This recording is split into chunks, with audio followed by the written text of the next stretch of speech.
Good morning, everyone present here in the campus of Bhagavad Gita. Friends, we have gathered here to conduct a house training, which is usually conducted by the Center of Excellence, CBSE, Patna region. This training is always conducted under the program named CBP, Capacity Building Program. So of course the name suggests that the teachers, students and the educationists who are belonging today in the field of education have to enrich themselves regarding the lesson, regarding the topic, regarding the skill, regarding the teaching style, regarding the maintenance of classroom and regarding the classroom management, so-called stress management also. So friends, as you know, here is a topic named Enrich Your Skill. Such type of words are always listened today because enrichment in any field for any person is very necessary. And if we believe in self-respect, self-confidence, self-reliability, self-reliance, then such type of words are very important because what are your values? What do you think about the human values? What do you think about yourself? What do you think about the social values, cultural values, political, economical and other types of values? So if you are interested to enrich your values, let me clear that what is enrich first. There is a difference between rich and enrich. These are two words. A man becomes rich, but it is not necessary that a man becomes enriched. This is the difference. A man has different kinds of things like luxurious and facilities, but it does not matter that how he uses such type of things for the betterment of the society. The person who uses these means for the betterment of society, he may be called that he is an enriched person. Such type as a person is knowledgeable, a person is meritorious, a person is hardworking, a person is talented, and he can be called an enlightened man. But there is a difference between enlightened and enlightened. We always call that Mahatma God enlightened under a positive. So enlightened means evaluate ourselves, to know inside ourselves, to know our values, to know our principles, to know our humanity and the internal powers, what we are and what we can do in our life. And it depends on the man how he can increase his values. There are different types, and a long age, a era of time passes a man when he starts to increase his values, enrich his values, because this is a long process. A student, a kid, a teacher, a professional, a businessman, an economist, an officer, everyone has a right to enrich himself. And the person who is enriched is always being loved by everyone. And the person who is professional, it is not necessary that he will be loved by everyone. Enriched, there is a very minor difference between enriched and skilled. A skilled man can do everything in a creative way, in a different way. But an enriched people, an enriched man can do the thing in a different way, thinking about the betterment of other people. As for example, a skilled man can develop the formula of a destructive bomb, and the bomb can be used for the destruction. But an enriched man may develop the formula for the betterment of the agriculture, for the betterment of the education, for the betterment of the humanity. He can also make a bomb. He can also make a formula for to create a bomb. But that bomb will save the humanity and the another one will destruct the humanity. This is the difference between the enrichment. This is the power of enlightenment. So today we talk how can we enrich ourselves as a teacher, how can we enrich our children, how can we enrich our classroom, how can we enrich our society, our campus, our school, our organization where we work. These are the topics over which we will talk today. Friends, I would also like to mention a word, a thing. Enrichment, you may say that it is a spontaneous word. When you feel that you feel necessary to enrich yourself in the field of different examples, references, education, literary books and other kinds of examples to present in the classroom, then we start to study more and more. At times come when we like to deliver example towards our students, but we don't deliver. Or we feel ourselves to deliver an example. I just like to say, and I will give and ask you may remember an example of enrichment in your life. You just think you have enriched the life of a student, or you have shared a story in your classroom of enrichment.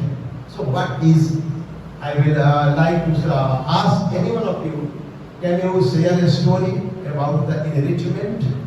How a thing can be enriched by a teacher? How a student can be enriched by a teacher? How a thing of a house, of the family, of the school may be enriched by a teacher? How it happens? What is the process regarding this? And before it, for example, I would like to share a story. एक पत्थर फोड़ने वाले के पास 5-10 किस्म के पत्थर हैं और उसके साथ उसके 5 दोस्त और बैठे। एक ने, आप तय करेंगे कि कौन इनरिच्ड है इस कहानी को सुन। एक ने पत्थर फोड़े और उसको कई टुकड़ों में बांट दिया। दूसरे ने पत्थर को फोड़ा और उसको एक छोटा लंबाकार स्वरूप दे दिया। तीसरे ने पत्थर उठाया और उसमें हथौड़ी और छेनी का इस्तेमाल, हथौड़ी के साथ छेनी का इस्तेमाल किया, उस पत्थर को खुरदुरा बना दिया। चौथे ने उस पत्थर का इस्तेमाल किया और उसने उस पत्थर पे कुछ आकृतियां उकेरी। और पांचवें ने भी पत्थर का इस्तेमाल किया और उसने उन आकृतियों में आंख, कान, नाक इत्यादि भर दिया। पांचों ने पत्थर का उपयोग किया, पांचों के नाम होंगे, पांचों का उपयोग होगा, लेकिन सबसे महंगा कौन सा पत्थर बिकेगा? तो स्वाभाविक तौर पर आपका जवाब क्या होगा? अंतिम वाला। तो हथौड़ी भी वही, छेनी भी वही, व्यक्ति 5 हुए तो पत्थरों का स्वरूप भी 5 हो गया। यही इनरिचमेंट है कि आपको जो सामग्री दी गई है उस सामग्री का सर्वोत्तम उपयोग आप कैसे कर लेते हैं और वह सामग्री को बेहतर बनाने की कला आप कितनी जानते हैं। वरना आपके पास हथौड़ी है और छेनी है, आप तो उसको गिट्टी बना के पेश करेंगे और कोई उसको मूर्ति बना के पेश करेगा, कोई प्रतिमा बना के, कोई स्वरूप बना के पेश करेगा। जितना ज्यादा धैर्य होगा, जितनी ज्यादा रचनात्मकता होगी, जितनी ज्यादा कल्पनाशीलता होगी, जितनी ज्यादा मन में कुछ करने की ललक होगी, आपके द्वारा प्रस्तुत की गई तस्वीर, आपके द्वारा प्रस्तुत किया गया उदाहरण उतना ही बेहतर और सर्वोत्तम होगा। और यदि यही इनरिचमेंट माने समृद्ध बनाना, आप अपने को ज्ञान से परिपूर्ण बनाना चाहते हैं, कि आप अपने ज्ञान को समृद्ध करना चाहते हैं, दिस इज द डिफरेंस। कहीं मिल जाता है पढ़ने को, किसी स्कूल का स्लोगन होता है, हम ज्ञान नहीं सूचनाएं देते हैं। अब आप तय करें कि आप सूचना देना चाहते हैं कि ज्ञान देना चाहते हैं। किताबें हमें सूचना देती हैं, ये ख्याल रखें, ज्ञान नहीं देती। इतिहास की किताब उठा लें, इस सन में ये हुआ, उस सन में ये हुआ, इसके बाद ये हुआ, इसके बाद ये हुआ। विज्ञान की किताबें उठा लें, ऐसे ऐसे करेंगे तो ऐसे ऐसे होगा।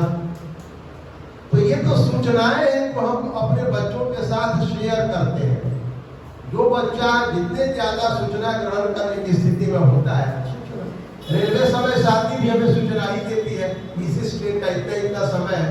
अब ये आप पे डिपेंड करता है कि समय पर पहुंचते हैं तो ट्रेन आपको मिल जाती है, नहीं पहुंचते ट्रेन छूट जाती है। टीचर भी क्लास में सूचनाएं शेयर करता है, आप पे डिपेंड करता है आप यदि उन सूचनाओं को ठीक से समझ लेते हैं। आपके जीवन की ट्रेन आपके साथ होती है, आप उन सूचनाओं को इकट्ठा नहीं कर पाते हैं, आपकी ट्रेन छूट जाती है। तो ये जो प्रक्रिया है या जो प्रोसेस है, यदि उस सूचना को देने वाला अपने कुछ अनुभवों को, अपने कुछ ज्ञान को, अपने रेफरेंसेस को, अपने द्वारा पढ़ी गई चीजों को सरलीकरण करके, पहले सत्र में हम लोगों ने पढ़ा कि शिक्षक की भूमिका सहयोगी की है, और आज तो नाम भी हमारे बदल गए, हम तो फेलिसिटेटर हो गए, काउंसलर हो गए। पहले हम फ्रेंड, फिलोसोफर, गाइड हुआ करते थे, तो समय के हिसाब से तो हमारे नाम भी बदलते जा रहे हैं। तो जब हम फेलिसिटेटर हो गए तो हमारी भूमिका है कि हम अपने विद्यार्थियों को जितना ज्यादा संभव है फेलिसिटेट करें, और इस फेलिसिटेट करने की प्रक्रिया में हम जितना ज्यादा उन्हें आवरणों से, जितना ज्यादा उन्हें अन्य चीजों से लैस करेंगे, एक शस्त्र के अलावा, एक शस्त्र मतलब सूचना शस्त्र, उस सूचना शस्त्र के अलावा अन्य शस्त्रों से जितना ज्यादा उन्हें लैस करेंगे, उतना ज्यादा हम उन्हें पारंगत बनाएंगे, निपुण बनाएंगे जीवन के क्षेत्र में उतरने के लिए। अब बात आती है कि what is enrichment in teaching. शिक्षण में एनरिचमेंट है क्या? Education enrichment programs encourage students to learn through different methods as they enjoy engaging projects and activities beyond the pages of a book. Beyond the pages of a book. As a teacher, this is our responsibility to engage themselves in the activities and project works. Because such type of works make them to be the creative. They become thoughtful. They always think to make something special. Even like you have always seen, if you have a homework regarding project, the students are highly engaged and interested to solve the question. But if you give them the theoretical question as a homework, they are not interested. So if you want to teach them in a proper manner, and if you want that they can listen and understand your lessons, you must engage them in the project and activities. Next, enrichment programs can incorporate topics which develop the children's curiosity to learn something new and fun. Every teacher, it is always said, विद्या शब्द हमारे यहाँ स्त्रीलिंग शब्द संस्कृत, और संयोग से यदि उसका हिंदी रूपांतरण आप शिक्षा भी कर दें तो वह भी स्त्रीलिंग शब्द है। इन दोनों की जिस टॉपिक में हम बात कर रहे हैं इनरिचमेंट की, हम यदि समृद्धि शब्द को भी देख लें तो वह भी स्त्रीलिंग शब्द है। स्त्रीलिंग शब्द पे मेरे जोर देने का भाव ये है कि जब बात विद्या में समृद्धि की आती है, जब विद्या में अपने आप को बहुत पारंगत बनाने की आती है, तो हमें से बहुत लोग यहाँ स्नातकोत्तर होकर बैठे हैं। स्नातक है कुछ और बहुत स्नातकोत्तर है। संस्कृत में इन शब्दों का बड़ा मतलब है। स्ना संस्कृत का एक धातु है जिसका मतलब स्नान करना होता है, और उसी स्ना में कत प्रत्यय लगता है तो स्नात शब्द बनता है। जैसे पठ में कत प्रत्यय लग के पठता बनता है, माने पढ़ा हुआ। स्नातः माने स्नान किया हुआ, और स्नातक का उत्तर स्नान करने के बाद वाला इंसान या व्यक्ति। तो विद्या में स्नातक और स्नातकोत्तर का भाव क्या है? विद्या में स्नातक और स्नातकोत्तर का भाव ये है कि विद्या में, जिस विद्या में आप हैं, जिस विषय में आप हैं, उसमें आपने स्नान कर लिया। स्नान कर लिया मतलब पानी में, उस विद्या रूपी पानी में आप चले गए, इतना ही मिल गया। उस पानी का आप मजा ले रहे, और जैसी अनुभूति आपको हो रही है उस विद्या रूपी पानी के साथ, उसका आप आनंद ले रहे हैं। लेकिन जब आप स्नातकोत्तर होके आते हैं, स्नान पूरी करके बाहर आते हैं, तो फिर आप पोस्ट ग्रेजुएट कहलाते हैं। मतलब कि आप स्नान करके अब बाहर आ गए हैं और दूसरे व्यक्तियों को उस पानी और पानी के अंदर के अनुभवों को बता सकते हैं। पानी के अंदर जाने के बाद मैंने क्या महसूस किया, पानी कैसा होता है, पानी में जाने पर कब ठंडी लगती है, कब आराम मिलता है, पानी में जीव जंतु होते हैं, लताएं होती हैं, झुरमुट होते हैं, ये आप बताने की अवस्था में आ जाते हैं। हाँ सर। जैसे सर आपने बोला स्नातक, तो सपोज कीजिए कि स्नातक किए हुए पूरा पढ़ ली, पूरा मेहनत से किया और वही पीजी के लिए जी मेरे पास टाइम नहीं मिला हमको। हाँ, टाइम तो हमको किसी यूनिवर्सिटी से डिग्री हाँ, हाँ। वहाँ तो हम जो स्नान वाला प्रक्रिया है, हाँ, ये तो नहीं कर पाए, तो क्या वो आ जाएगा? हाँ, तो फिर अब इसलिए नहीं आएगा सर कि मान लीजिए आपने दही बड़े खाए और सॉस आपने खाए नहीं, तो दही बड़े की पूर्णता का स्वाद आप वर्णन नहीं कर सकते। आप दही बड़े तो बता सकते हैं, लेकिन दही बड़े स्वादिष्ट कैसे होते हैं वो आप नहीं बता सकते। तो इसलिए स्नान करके बाहर आना, यदि आपने ये प्रक्रिया पूरी कर ली तो आपको एक अधिकार भी मिल जाता है। स्नातक व्यक्ति किसी चीज को, किसी शैक्षणिक विषय को परिभाषित करने की आधिकारिक योग्यता नहीं रखता है, लेकिन स्नातकोत्तर व्यक्ति किसी भी शैक्षणिक विषय को परिभाषित करने की, परिभाषा देने की, डिफाइन करने की आधिकारिक योग्यता रखता है। वह किसी विषय के विद्वान, किसी वैज्ञानिक, किसी धर्मशास्त्री, किसी शिक्षा शास्त्री के मत के अलावा अपना भी मत देने का सामर्थ्य उसमें आ जाता है, क्योंकि उस विषय में वह स्नातकोत्तर होता है और उसके भी मत को उतना भी अभिमत मिलता है। ये शैक्षणिक व्यवस्था में इस बात को लागू की गई है। लेकिन यदि आप स्नातकोत्तर हैं, मेरी बात को समझिए, तो आप उन चीजों को पा सकते हैं। मैं कहना ही चाहता था कि जब आप विद्या, समृद्धि, शिक्षा सबको, मैं इस विषय पर बेसिकली था न्यू एंड फंड, सबको यदि स्त्रीलिंग शब्द है तो हमारे यहाँ संस्कृत में बड़े अच्छे तरीके से रूपायित किया गया है विद्या को कि क्षणे क्षणे या नवता उपैति तदेव रूपम रमणीयताया। रमणीयता को विद्या के साथ तुलित किया गया है, उसको कंपेयर किया गया है कि विद्या क्या है, सुंदरता क्या है और विद्या की सुंदरता क्या है। तो कहा उन्होंने कि क्षणे क्षणे यन नवताम उपाय, हर क्षण जो नवीनता को प्राप्त करे, हर क्षण जो नया लगे, वही सुंदरता है और वही विद्या है। आप याद करें, आपके शिक्षक 6वें, 7वें, 8वें दर्जे में इन लोगों ने पढ़ा होगा पुष्प की अभिलाषा कविता। आप 10वां पास करने के बाद आपने जो कविता खुद से पढ़ी होगी, यूनिवर्सिटी में किसी कॉलेज टीचर ने उस कविता को आपके सामने एक्सप्लेन किया होगा और अब आप अपने बच्चों के सामने एक्सप्लेन करें। हर बार एक नया रूप आपके मन में आता है, हर बार एक नवीनता आती है और ऐसे ढेरों उदाहरण है, ढेरों पाठ है जब आपको हर बार हर चीज नई लगती है।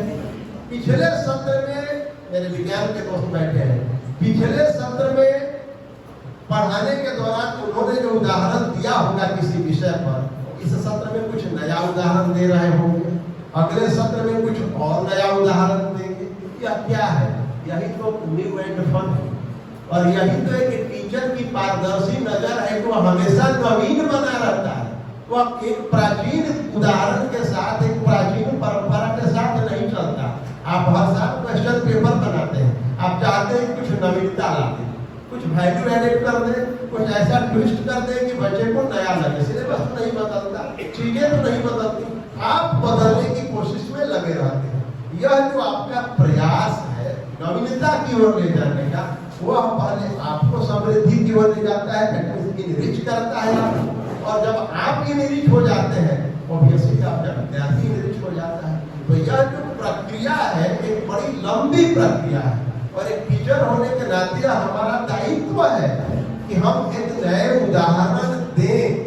यदि हम नए उदाहरण नहीं देंगे, अपने को समय समय पर हम इनरिच नहीं करते रहेंगे, तो हम क्लास में अच्छे टीचर नहीं होंगे। जैसे ही हम कोई एक कहानी सुनाएंगे, हमारा दो वाक्य रहेगा, टीचर रहेगा सर आप सुनाएंगे सुनाएंगे सुनाएंगे। जैसे ही आप शुरू करें सर ये 2 साल पहले सुनाएंगे, तो आपको नई कहानियों की तलाश हमेशा करनी रहनी होती है। आपको नई बातों की तलाश, नई जानकारियों की तलाश, यहाँ वर्ड है ना curiosity.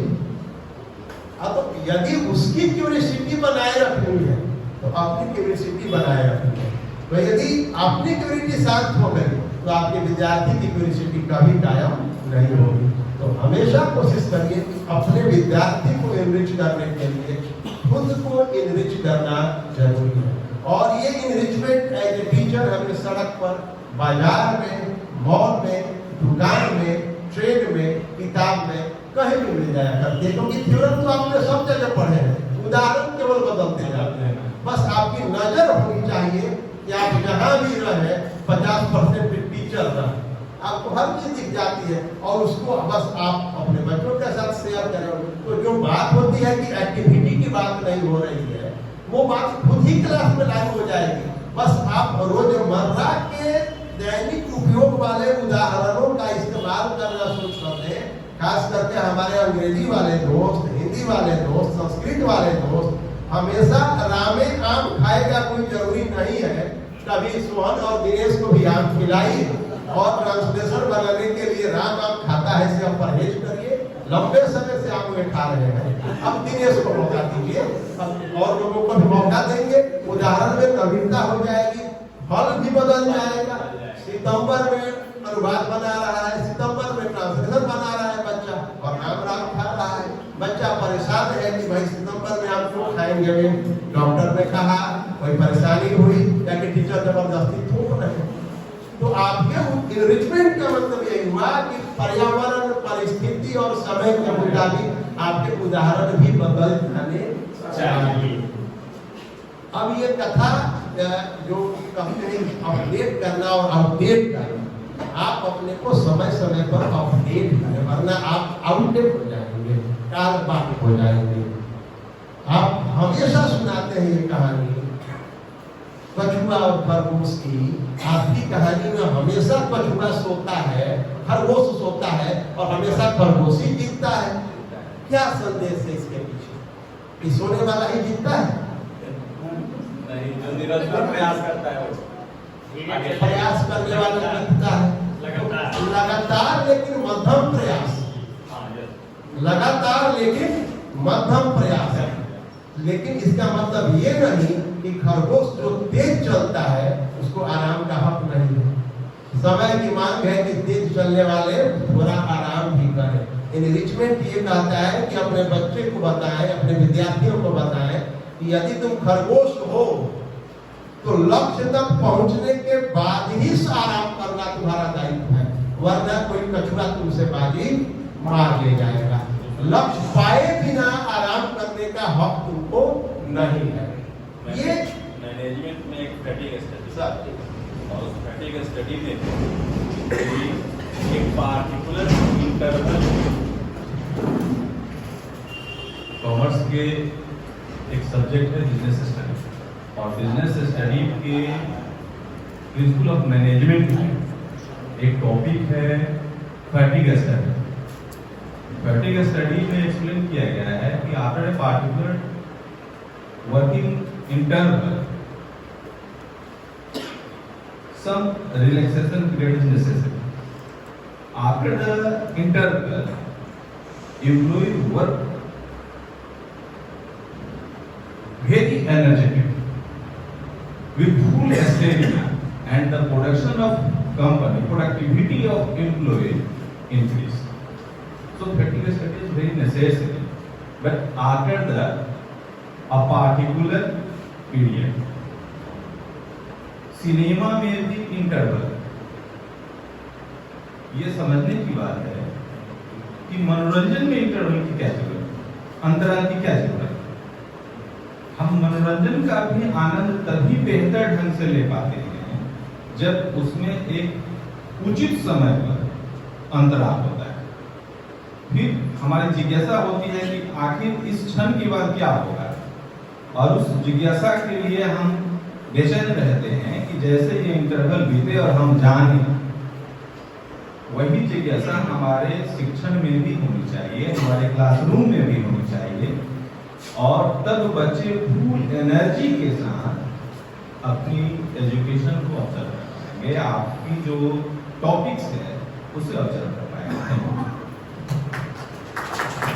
Thank you sir very much. तो जैसा कि देखा आपने सर ने कहा कि जो जिज्ञासा हम अपने बच्चों में पैदा करना चाहते हैं अपने प्रति, अपने टॉपिक के प्रति, उस जिज्ञासा का कि टूल्स हमारे क्या होंगे, किन माध्यमों से हम उस जिज्ञासा को पैदा कर पाएंगे उनके। तो वही है, अच्छे उदाहरण दें, कुछ नई शैली अपनाएं, कुछ नए तरीके अपनाएं, और हमेशा ये कोशिश करें कि हमारा क्लास कभी बोर नहीं हो। हमारे लिसनर्स जो है हमारी हमेशा स्किल्स, कैसे स्किल बढ़ाएं, पेशेंस एंड क्रिएटिविटी। तो पहली शर्त एक टीचर होने की शर्त है कि आप क्रिएटिव हो और आप धैर्यवान हो। यदि ये दोनों आप में नहीं है ना हम लोगों में, यस सर, पहला वाला पॉइंट है ना, हाँ, ये दोनों दिखता है। दो मौकों पर तो इसका एकदम साक्षात प्रमाण दिखता है। एक, जब 15 अगस्त इत्यादि आता है या 26 जनवरी, ऐसे मौकों पे देश की तस्वीर बनाने हमेशा महिला स्टाफ आती है, तो वो क्रिएटिविटी दिख जाता है कि हम लोगों में भी है, क्योंकि हम लोग दूर से देखते हैं। और दूसरा, रोजाना जब बेल का निर्धारित समय 2 मिनट पार करता है तो अद्भुत पेशेंस हम लोग दिखाते हैं। ये दोनों जो उदाहरण है ये हम लोगों में है। आगे, identify students learning technique, students learning topic.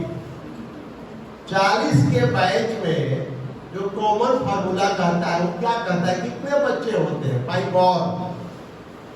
Born talented बच्चे होते हैं। 40 में 6-8 तो है, 40 में 8 बच्चे तो है बाई बॉर्न टैलेंटेड, और बाकी लेबोरियस है, और बाकी पढ़ने वाले नहीं है, एवरेज है। और उतने ही जितने टैलेंटेड हैं उतने ही लोगों के सहयोग से, आपके सहयोग से क्लास में आए हैं। आप तो सबको पढ़ा रहे हैं एक साथ। वो वे लड़के हैं यार जिनको आप नहीं भी पढ़ाएं तो उतना स्कोर करेंगे सेल्फ स्टडी कर, लेकिन अंतिम 8 वाले जो बच्चे हैं उन्हें आपकी सबसे ज्यादा मदद की जरूरत है। एक टीचर के रूप में यही एक गैप बनता है। हम शाबाशी भी उन्हीं को देते हैं जो टॉप 8, लास्ट 8 वाले को शाबाशी देना हमारा दायित्व बनता है। हम उनको चुने और उनकी ही स्टाइल में, मदर्स यहाँ बैठी है और फादर्स को उसका अनुभव है। आप जब घर पे कुकिंग करती हैं और आपके घर में छोटे बच्चे होते हैं तो बड़े बच्चों के लिए जो आप खाना पकाते हैं या पकाती हैं, बच्चों को वो खाना देती हैं या उनके लिए कुछ और अलग से बनाती हैं जो उनके पसंद का है? बना देती हैं, अपवाद कोई हो, लेकिन कुछ जो उनके पसंद का है बनाते हैं। इसलिए या तो चीखे नहीं, चिल्लाए नहीं, खाना छोड़ के भागे नहीं, बात नहीं मचाए और पसंद से खा लें। तो 8, 5, 3, 7 वाले मेंबर्स के परिवार में यदि आप इतने केयरफुल हैं कि एक डिफरेंट डिश आप बना दें, तो 40 के परिवार में आपको तो केयरफुल रहना होगा कि उसके मुताबिक डिलीवरी करें, उसके मुताबिक टीचिंग दें, ताकि हमारा वो बच्चा जो सबसे कमजोर है, जो हमारी बात को पकड़ना नहीं चाहता, हमारी बात को सुनना नहीं चाहता, हम थाली में बेहतरीन शब्द, बेहतरीन वाक्य, बेहतरीन उदाहरण पेश कर रहे हैं और उसको खाली फास्ट फूड चाहिए, तो एक आइटम तो फास्ट फूड का डालना ही पड़ेगा ना, ताकि थाली खत्म हो जाए।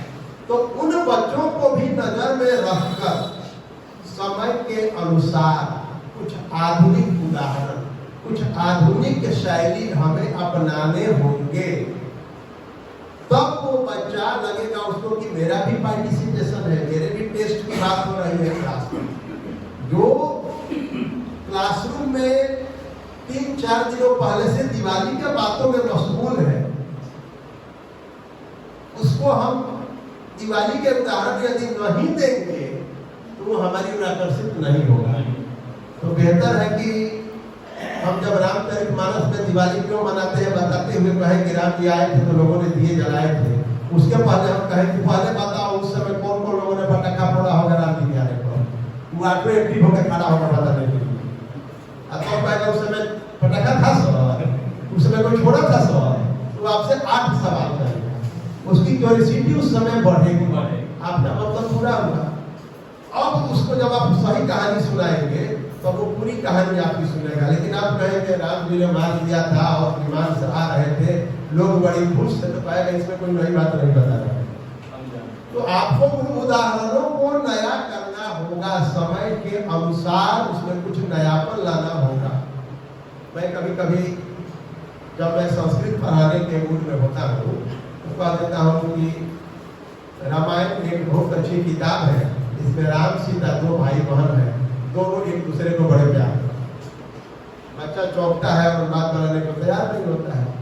मैं कहता हूँ कि भाई मैं तो ट्रांसलेशन करवा रहा हूँ, मैं रामचरितमानस पढ़ा कर रहा हूँ, रामचरितमानस पढ़ाएंगे तब ना दोनों पति पत्नी होंगे, भगवान होंगे, देवता होंगे, कुछ होंगे। यहाँ तो नॉर्मल नेम है, बात हो रही है नाम की, राम और सीता के नाम है, भाई बहन हो सकते हैं, सामान्य उदाहरण है ये। तब थोड़ी देर में चौंकता है कि अनुवाद बनाना सीखता है। तो आप पौराणिक उदाहरणों को भी आधुनिक परिप्रेक्ष्य में उपयोग कर सकते हैं। एक टीचर होने और एक रचनाकार माने साहित्यकार होने की लिबर्टी है कि थोड़ा बहुत तो आप इधर उधर करेंगे क्लासरूम को एंटरटेन कर। हमेशा आप उदाहरणों को इतिहास बना के पेश नहीं कर सकते, उदाहरणों को आप अपने मुताबिक बदलाव करने का अधिकार रखते हैं। Keep up enthusiasm and confidence. बच्चों के बीच में कितना आप उत्साह कायम रखते हैं, कितना उनके विश्वास को बनाए रखते हैं, या कि बार बार उन्हें डिमोटिवेट करते हैं, तुमसे कुछ नहीं होगा, तुमसे कुछ नहीं होगा, तुमको कुछ नहीं आता है। ये हमारा दायित्व है। टीचर के रूप में हमारे मुंह से कभी ऐसे शब्द ना घर पर ना बाहर निकलने ही नहीं चाहिए जिससे दूसरे को निराशा हो। हमें हमेशा ये कोशिश करनी चाहिए कि खराब से खराब स्थिति में भी हम अपने लिसनर को एक उम्मीद जगाए रखें, एक उम्मीद जगाए रखें। उससे उसका कितना भला होगा ये तो बात की बात है। हम पॉजिटिव बने रहेंगे, हमारा भला हो जाएगा। इसलिए हमेशा एंथुसियाज्म और कॉन्फिडेंस पर हम प्रसार रखें। Work with dedication to the organization. यदि हम टीचर हैं, किसी संस्था में काम कर रहे हैं, तो अब आप समझ रहे हैं हमारा डेडिकेशन उसके प्रति होना ही चाहिए। डेडिकेशन यदि नहीं है तो हमारा यदि अमूमन तो नहीं होता, लेकिन यदि सेल्फ अप्रेजल फॉर्म भरा जाए, जो कंपनियों में भरा जाता है, तो सेल्फ अप्रेजल फॉर्म में जो यदि एक पॉइंट हो कि डेडिकेशन टुवर्ड्स द ऑर्गेनाइजेशन, तो हम अपने आप को कितना परसेंट 100, 90, 80, 50, 40, 20, ये तो सेल्फ इवैल्यूएशन की चीज है कि हम संस्था के प्रति कितना डेडिकेटेड है। और यदि संस्था के प्रति कितना डेडिकेटेड है, स्वाभाविक तौर पर अपने काम के प्रति हम उतने ही डेडिकेटेड होंगे। तो हमारा डेडिकेशन मायने रखेगा, क्योंकि जब हम अपने प्रिंसिपल से एक्सपीरियंस सर्टिफिकेट की उम्मीद रखते हैं तो ये उम्मीद रखते हैं कि उसमें वे लिखें he is a punctual and dedicated teacher. एक लाइन हम चाहते हैं कि इसमें लिखा जाए, तो जो हम चाहते हैं कि लिखा जाए उसको तो हमें करना ही चाहिए ताकि हमें वो प्राप्त हो, जिसके लिए वो हम चाह रहे हैं, और वो हमारे काम कहीं देते हैं तो हमारे काम बनता है। तो पंक्चुअलिटी और डेडिकेशन यदि एक टीचर के 2 पार्ट है तो हम उस पर कितना खरा उतरते हैं ये महत्वपूर्ण है। Adopt new technology. New technology adopt adopt करना समय की मांग है। और अभी पहले बात हो रही थी प्राचीन पद्धति की। प्राचीन पद्धति भी वही सिखाता है, बहुत बदलाव नहीं है। न्यू पद्धति ने जो लिया है प्राचीन से ही लिया है, नयापन कमी है। और एनईपी 2020 की तरफ बढ़िए तो आपको इन चीजों के सैकड़ों उदाहरण मिले। विद्या सर बात हो रही थी बात वाले सत्र में, जीवन कौशल हो, सुख दुख में भागीदार बने, बच्चों को अच्छी शिक्षा दें, नैतिक ज्ञान दें, अच्छे सामाजिक नागरिक बने। ये तो हमारे यहाँ 2 लाइन के श्लोक में कह दिया गया है। आज पता नहीं श्लोक के ज्यादा याद आ रहा है। अभिवादन विद्या ददाति विनयम विनयात् याति पात्रत्वम् पात्रत्वम् धनमाप्नोति धनात् धर्मः ततः सुखम्। हमारे यहाँ तो बात कह दी है कि विद्या से विनय की प्राप्ति होती है। Education makes the man polite. हमारे यहाँ ये बात अंग्रेजी में कही जाती है, बहुत पहले कही जा चुकी है। विनयात् याति पात्रता। यदि हम विनयशील है तो हमें पात्रता और योग्यता आती है। उन्नत होकर तो हम ज्ञान हासिल कर नहीं सकते, तब के हम कुछ प्राप्त नहीं कर सकते। तो पाने के लिए तो झुकना ही होगा, विनयी होना होगा, विनम्र होना ही होगा। पात्रत्वम् धनमाप्नोति। यदि योग्यता आ जाती है तो धन स्वयं आ जाता है। धनात् धर्मः। धन आती है तो धर्म करने का मन होता है। और ततः सुखम। जब धन आए तो धर्म और सुख तो अपने आप हो जाता है। तो ये बात तो हमारे यहाँ बहुत पहले कर दी गई कि विद्या से हमें क्या क्या प्राप्त हो सकते हैं। और आज हम लोग कहते हैं कि ये करेंगे तो आप ये बनेंगे। ये बात ये दो लाइन के श्लोक को याद कर रहे हैं। आप जीवन में जितनी तरक्की करना चाहते हैं कर जाए, न्यू टेक्नोलॉजी को अडॉप्ट करें पढ़ने पढ़ाने के लिए। हम बोर्ड पर करते थे, आज स्मार्ट बोर्ड पे कर रहे हैं, क्योंकि समय की मांग है कि पिछले व्यक्ति तक ये साफ दिखाई दे, पिछले व्यक्ति तक ये स्पष्ट दिखाई दे और सारांश रूप में दिखाई दे। तो ये यदि प्रोडक्ट मार्केट में है तो हम इसका उपयोग कर रहे हैं, क्योंकि न्यू टेक्नोलॉजी में हमारे लिए सहायक साबित हो रहा है। Meet other teachers. ये क्यों जरूरी है दूसरे से मिलना? यदि हम इतना परफेक्ट टीचर हैं, हम विषय के बहुत अच्छे ज्ञाता है, विषय पर मेरी बहुत अच्छी पकड़ है, 1-2 किताबें भी हमने लिख दी हैं, हमको गजब का अनुभव है 40 साल का, तो भी दूसरे टीचर से मिलना क्यों जरूरी है? मैं अनिल से क्यों मिलूं? मैं अंशु से क्यों मिलूं? मैं अपने 15 साल जूनियर टीचर से मैं क्यों मिलूं? मैं तो 15 साल पुराना टीचर हूँ। जब उसने सोचा भी नहीं होगा कि वो टीचर बनेगा, तब से मैं पढ़ा रहा हूँ, फिर भी मैं क्यों मिलूं? क्यों ये पॉइंट है कि मेरे फादर टीचर क्यों? वो इसलिए कि अभी का जो बैच है, अभी के जो लोग हैं, अभी के जो टीचर हैं, अभी के जो युवक हैं, वे अपने अनुभव, वे अपनी शैली जो सीख कर आए हैं, हम उसमें पिछड़े हैं। और ज्ञान के साथ यदि ऊर्जा नहीं हो, ज्ञान के साथ यदि उत्साह नहीं हो, तो फिर ज्ञान तो भार है। आज अजीब दिन है। फिर एक लाइन संस्कृत का ही ध्यान में आया, ज्ञानो भारम क्रिया बिना। बिना क्रिया के ज्ञान आदमी पर भार हो जाता है। तो जो नए शिक्षक है वे क्रियाशील है, वे एक्टिव है, एनर्जी से भरे हुए हैं, वे जील से भरे हुए हैं, और हम ज्ञान से भरे हुए हैं। तो यदि दोनों मिल जाते हैं तो परिणाम बड़ा सुखद होता है, परिणाम बड़ा बेहतर आता है। लेकिन उत्साह जबरदस्त हो, मेरी दादी को जबरदस्त खाना बनाने आता हो और अर्थराइटिस ने उठने से मना कर दिया, तो फिर वो ज्ञान किस काम का? जब तक वो ज्ञान शेयर नहीं हो जाए। और यदि कोई नया हो व्यक्ति, थोड़ा उसमें ऊर्जा हो, उसमें उत्साह हो, तो वो तो उनका चेयर किचन में भी लगा के पूछ के बना सकता है। तो इसलिए अदर्स टीचर से उनके अनुभव जानने के लिए, उनकी शिक्षण पद्धति जानने के लिए हमें हमेशा जरूर बात करनी चाहिए, जरूर सीखना चाहिए, और जिंदगी में अवसर ढूंढने चाहिए। आज सभी लोग हैं, इन लोगों से, जो आप लोगों से भी, जो लोग सभ्य तरीके से जीना चाहते हैं, बहुत सभ्य है। और बाजार में भी हम बड़े सभ्य तरीके से दुकानदार से बात करते हैं, सब्जी वाले से बात करते हैं, ऑटो वाले से बात करते हैं, मिठाई वाले से बात करते हैं, सेल्समैन से बात करते हैं, कैसे हैं आप, मुझे ये सामान दिखाए, ऐसे करते हैं। ये बहुत अच्छी चीज है, लेकिन कभी गोभी बेचने वाले दुकानदार से घी मांग के देखिए, घी कैसे बेचो तरह पूछिए उनसे और उनका रिप्लाई सुनिए। वहां शिक्षक मत रहिए, एक कॉमन आदमी बन जाइए।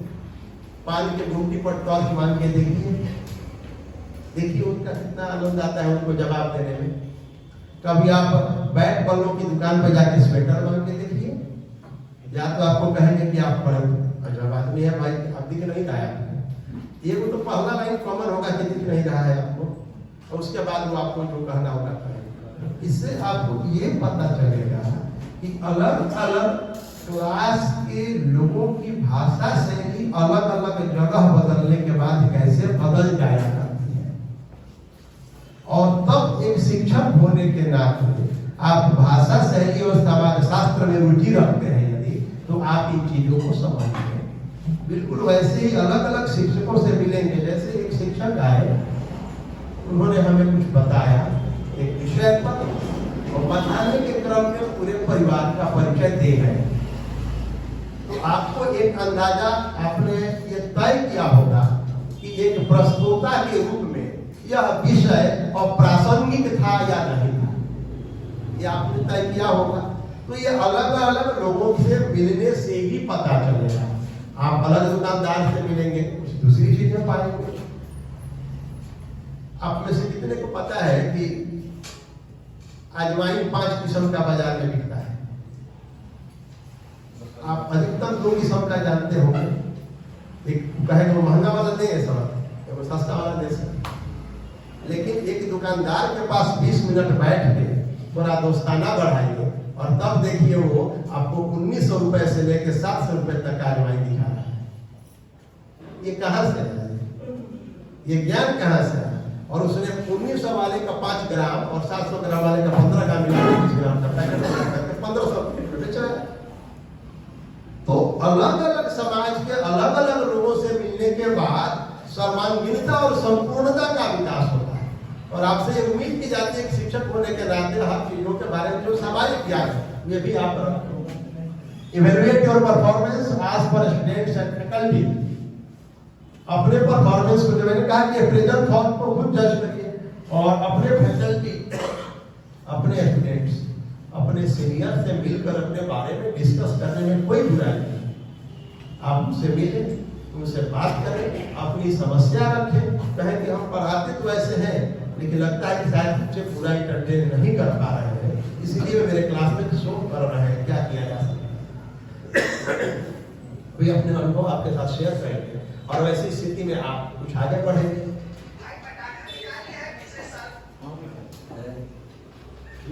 What is an enriched classroom?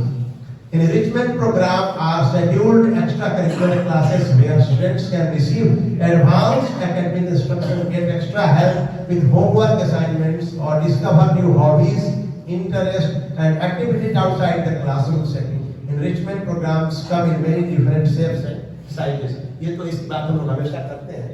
और ये What is enrichment lesson plan? In education terms, extension usually means to extend the learning of the lesson to make it more challenging. On the other hand, enrichment means doing something beyond the classroom or in addition to the main lesson that will enrich the learning, often allowing students to explore their interests. आप में से कोई एक मेरे साथी पूछे जो 7 से ऊपर पढ़ाते हैं और अपने क्लास के पूरे क्लास के टेस्ट को डिफाइन करने को कहा जाए, तो आप कैसे डिफाइन करें कि उसका जो ये है एक्सप्लोर देयर इंटरेस्ट। तो आपकी क्लास के यदि बच्चों को 5 ग्रुप में बांट दिया जाए तो पांचों के डिफरेंट इंटरेस्ट क्या है? इतने दिनों में तो आपने ऑब्जर्व किया होगा कैसे कैसे बच्चे और कितनी चीजों में इंटरेस्टेड है आपके क्लास के बच्चे। कोई दोस्त मेरे बताए। हाँ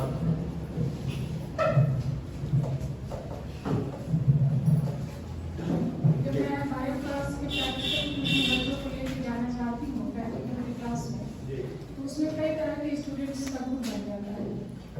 बच्चे सिर्फ इंटरेस्टेड होते हैं कि मैं क्लास से निकलूँ और ऊपर तक सीढ़ी पर चढ़ते हुए जाऊँ, वहाँ घूमूँ फिरूँ, बालकनी की तरफ जाऊँ। उनको सिर्फ क्लास से निकलने से मतलब रहता है। कुछ बच्चों का रहता है कि जो मेरा सिलेबस है बस उतना मुझे दिखाया जाए और उतना ही वो देखना चाहते हैं। अगर हमने अमीबा को पढ़ाया तो अमीबा को दिखाना है तो वो सिर्फ इतने ही उसी में इंटरेस्टेड रहते हैं कि मुझे अमीबा दिखा दिया जाए। कुछ बच्चे होते हैं कि नहीं, अमीबा से मिलता जुलता कुछ दूसरे ऑर्गेनिजम्स भी मैम अगर दिखाती तो हम डिफ्रेंशिएट कर पाते कि अमीबा में और पैरामीशियम दोनों जो चूंकि यूनिसेलुलर है फिर भी कुछ डिफरेंस है। और कुछ बच्चे चाहते हैं कि नहीं, मुझे खुद करने दिया जाए, मैम ही खुद करके ना दिखाएं, मैं माइक्रोस्कोप यूज़ करूँ, मैं स्लाइड चुनूँ, मैं उसको सेट करूँ। तो इस तरह के कई कैटेगरीज होते हैं। और कुछ किसी में इंटरेस्टेड नहीं होते हैं, वो सिर्फ जाके एक ग्रुप बना के बैठने में इंटरेस्टेड रहते हैं। तो इस तरह से सिर्फ घूमना, एक सिर्फ बैठना, एक सिर्फ स्टडी के पॉइंट पे पढ़ना और एक उससे ज़्यादा, इस तरह के ग्रुप बच्चों के दिखते हैं। और ये हमारे वीक में जितने भी क्लासेस होते हैं, ये हमें हर दिन जिस दिन भी क्लास होता है ये जरूर देखते हैं हम इस चीज़ को। Thank you madam. कोई मेरे और दोस्त जिन्होंने एकेडमिक चीज़ों के अलावा दूसरे तरीके से अपने बच्चों को जज किया हो, जो एकेडमिक नहीं हो और उसके बाद उनका जजमेंट हुआ हो, कैटेगराइज किया गया हो या किया जाए? कैटेगराइज ऐसे भी किया जा सकता है कि जब पढ़ाते हैं हम लोग क्लास में तो कुछ बच्चे ऐसे भी पीछे बैठे होते हैं जो पढ़ने वाले को डिस्टर्ब करते हैं, वो उसको चुकी काट लेंगे या फिर कोई चौक चला देंगे, उस तरह से वो उसको अपने तरफ बचाना चाहते हैं। या फिर कोई ऐसी हरकत कर देते हैं जिससे कि टीचर का ही ध्यानाकर्षण उसके तरफ चला जाता है और उसके बाद क्लास से बाधित हो जाते हैं। कुछ बच्चे ऐसे होते हैं जो आगे बैठे रहते हैं और हर समय कुछ नए शब्दों को टीचर से चर्चा करना चाहते हैं, वो कुछ जानने की इच्छा रखते हैं और टीचर बताता है, तब तक बीच में बगल वाला कहता है नहीं सर, ताली बजा देता है, ये भी देखा जाता है। तो इस तरह की भी पहचान किए जाते हैं और इस तरह से भी हम लोग वर्गीकरण उनका कर सकते हैं। उसको ये क्योंकि इन हाउस ट्रेनिंग है और सबके सब्जेक्ट को मैं जानता हूँ। इंग्लिश या हिंदी के लिटरेचर का मतलब कोई टीचर बताए 7 to 10 के बीच में हमें यदि 15 अच्छे ओरेटर की जरूरत है, 15 एंकर्स की जरूरत है, 15 अच्छे एक्टर्स चाहे, 15 अच्छे सिंगर्स चाहे, 15 अच्छे इंस्ट्रूमेंटल चाहे, 15 अच्छे रोल प्ले करने वाले चाहे और 15 डिफरेंट गेम्स के प्लेयर चाहे, तो क्या हम दे पाएंगे अगले 15 दिनों में? यदि हमारा प्रबंधन, हमारे प्राचार्य हमसे मांग कर कि आर्ट्स के सभी टीचर मिलके मुझे 15 ऑपरेटर दीजिए, मुझे स्टेट लेवल कंपटीशन में भेजना है, तो जो हमारे आर्ट्स के दोस्त यहाँ बैठे हैं, इस नजरिए से उन्होंने इवेलुएट किया है बच्चों को। आइए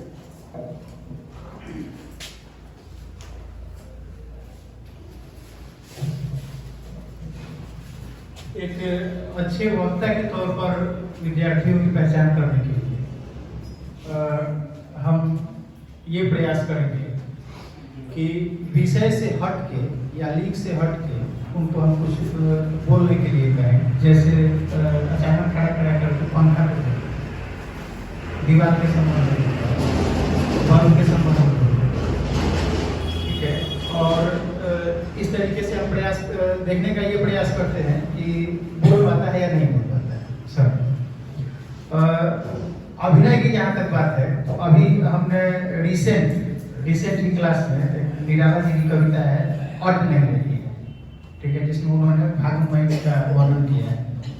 तो पहले हमने बच्चों से वो कविता याद करवाई, क्लास में छोटी सी कविता है, गेय है, तो याद कर दिया।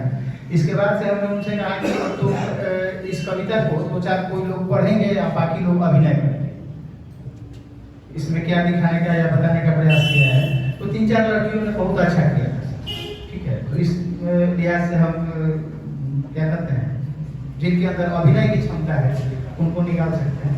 तो अलग अलग गतिविधियों के माध्यम से जो जैसा कि अभी आपने कहा कि एकेडमिक नहीं हो, तो इनका उपयोग करके भी हम खोज सकते हैं। जैसे राम लक्ष्मण परशुराम संवाद में किसी से हमने लक्ष्मण का संवाद बुलवाया, किसी से परशुराम का बुलवाया, ठीक है, किसमें आवेश है आवेग है, इसका पता कर सकते हैं।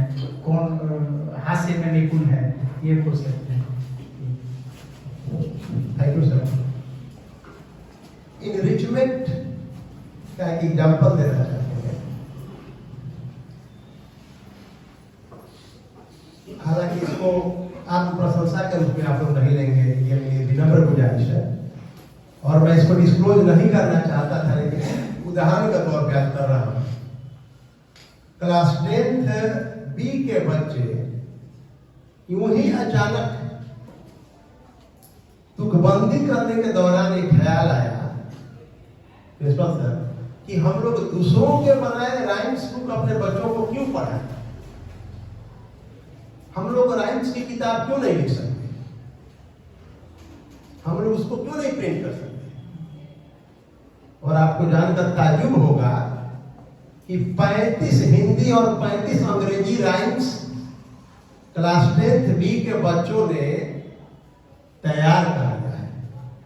और हम लोग अगले सत्र के शुरुआत के 1 माह पहले, मतलब फरवरी लास्ट या मार्च में, उसको बाजाबता एक डिजाइन के साथ प्रिंट करा के प्रिंसिपल सर को वो गिफ्ट करने की योजना हमने बनाई है कि ये हमारी ओर से 35 हिंदी छोटी कविताएं जो 4-4 पंक्तियों की होती हैं, बंदा राया देर से बिगड़िया आवेश, ऐसे करें, ऐसी कविताओं को हम देंगे ये बना के।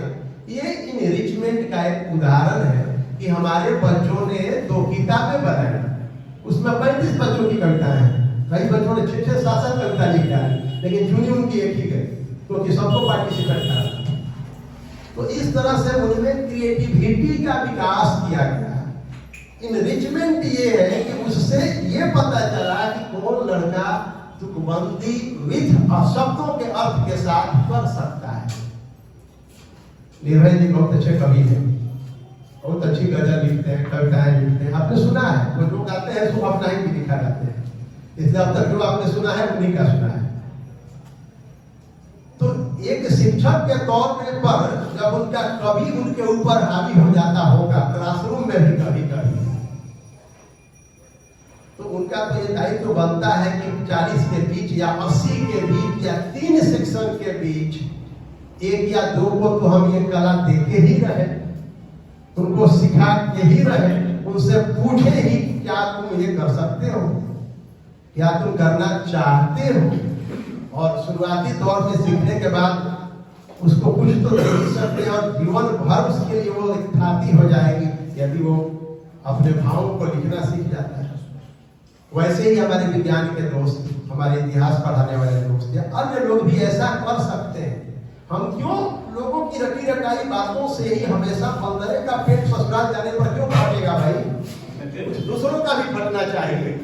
यदि हम इतने समझदार हो गए हैं तो हम दूसरे जानवरों का उपयोग कर सकते हैं, अपनी शैली में लिख सकते हैं। इनरिचमेंट का मौलिक अर्थ यही है कि हम चौतरफा इनरिच करें। हमारा हम शिक्षा देते हैं, प्रिंसिपल सर प्रबंधन देखते हैं, तो शैक्षणिक तौर पे स्कूल को समृद्ध करने का दायित्व हमारा है। हम जितना नयापन, जितनी बेहतरी दे सकते हैं स्कूल में, ये हमारे बीच के लिए है। बाकी जो भाग है उनके जिम्मे है, वो जानेंगे, वो करेंगे। हमारे जिम्मे यही है कि हम अपने क्लासरूम को कितना इनरिच कर सकते हैं। What is enrichment lesson plan, और इसके लिए तो प्लान चाहिए।